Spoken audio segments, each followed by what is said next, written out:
అమ్మవారి నవరాత్రులుగా చేస్తారు. నవరాత్రులుగా చేయుట అన్న మాటకి ఉన్న అర్థాన్ని జాగ్రత్తగా పరిశీలించవలసి ఉంటుంది. నవరాత్రులు అంటే 9 రాత్రులు అని. నిజానికి 9 రాత్రులుగా చేయడానికి రాత్రుళ్ళు చేసే ఉపాసన ఏం ఉండదు.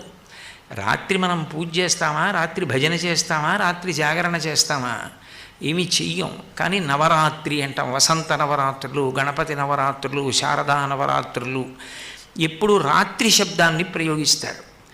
రాత్రి శబ్దాన్ని ఎందుకు ప్రయోగిస్తారు అంటే రాత్రి వేళ ఉన్న వస్తువు ఉన్నట్లు కనపడదు. అది దొంగో తెలియదు, దొంగో తెలియదు, తాడో తెలియదు, పామో తెలియదు. అంటే అజ్ఞానమునకు ప్రతీక చీకటి. ఆ చీకటి పోవాలి. చీకటి పోవడానికి 9 రోజుల ఉపాసన ఎందుకు పెడతారంటే 9 దాటితే 10 వస్తుంది. 10 వస్తే 1 పక్కన 0 అయిపోతాడు.